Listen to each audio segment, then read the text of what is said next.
Halo teman-teman, kembali lagi di channel KLC Mentor. Bagaimana nih kabar para pejuang CPNS maupun P3K pada tahun ini? Semoga masih tetap semangat dan terus mempersiapkan diri untuk menghadapi seleksi pada tahun ini ya. Nah, di kesempatan kali ini kita akan coba melakukan latihan soal terkhusus pada formasi pengelola sumber daya air ataupun formasi penata laksana sumber daya air. Untuk melihat sejauh mana sih kesiapan teman mengikuti seleksi CPNS maupun P3K pada tahun ini. Oh iya, sebelum kita mulai, bagi teman-teman yang mau mempersiapkan diri lebih intens, KLC Mentor Team telah menyiapkan beberapa file materi soal, kuis latihan, tryout maupun FR atau field report berdasarkan tes pada tahun-tahun sebelumnya. Nah, bagi teman-teman yang berminat, silakan menghubungi nomor admin di kolom deskripsi video. Dan sebagai tambahan, nantinya juga akan dibuatkan grup untuk diskusi serta sharing pengalaman bersama rekan-rekan ASN yang telah lulus. Berikut beberapa testimoni member KLC Mentor yang telah lulus menjadi ASN, baik pada pemerintah pusat maupun pada pemerintah daerah. Oke, baiklah, tanpa panjang lebar lagi, kita langsung masuk ke soal yang pertama. GNKPA bertujuan untuk mengembalikan keseimbangan siklus hidrologi pada daerah aliran sungai atau DAS sehingga keandalan sumber-sumber air baik kuantitas maupun kualitas airnya dapat terkendali melalui pemberdayaan pemerintah, dunia usaha dan masyarakat sehingga penegakan hukum. Adapun kepanjangan dari GNKPA adalah A. Gerakan Nasional Kemandirian Pemberdayaan Air, B. Gerakan Nasional Kemitraan Penghematan Air, C. Gerakan Nasional Kemandirian Penyelamatan Air, D. Gerakan Nasional Kemitraan Penggunaan Air, E. Gerakan Nasional Kemitraan Penyelamatan Air. Jawaban, dalam upaya untuk mengembalikan keseimbangan siklus hidrologi, muncullah gerakan nasional yang bernama GNKPA.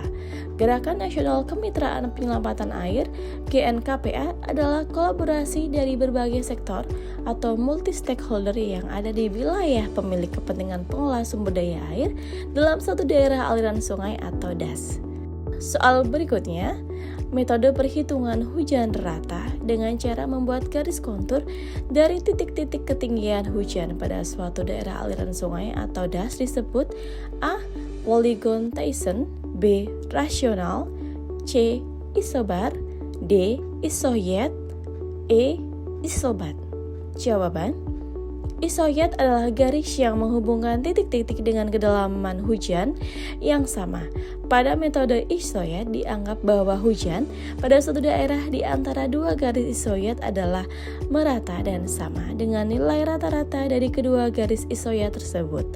Metode isoyet merupakan cara yang paling teliti untuk menghitung kedalaman hujan rata-rata di suatu daerah. Pada metode ini, stasiun hujan harus banyak dan tersebar merata. Metode isoyet membutuhkan pekerjaan dan perhatian yang lebih banyak dibandingkan dengan dua metode lainnya.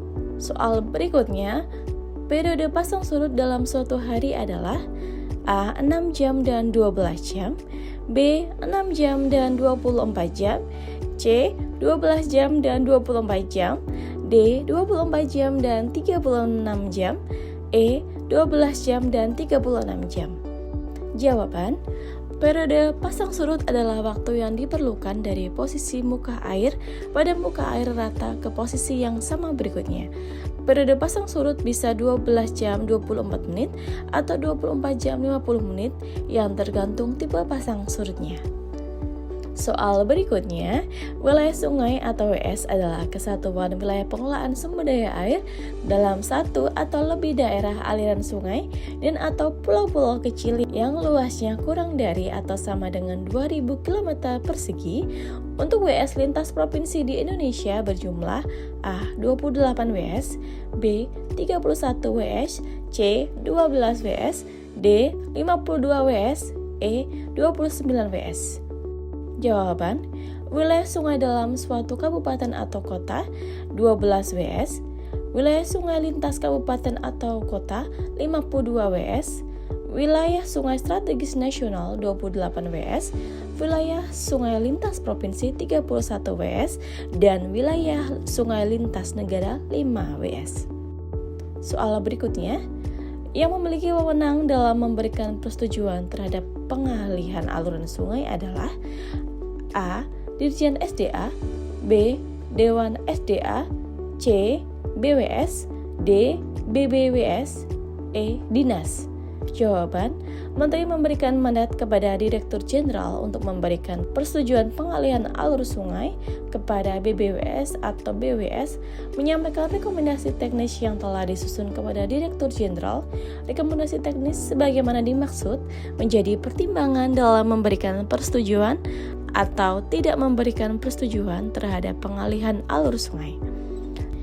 Itulah tadi beberapa contoh soal terkait formasi pengelola sumber daya air ataupun formasi penata laksana sumber daya air. Bagi teman-teman yang ingin lebih intens mempersiapkan diri berdasarkan soal maupun FR terbaru, silakan hubungi nomor yang tertera di kolom deskripsi video.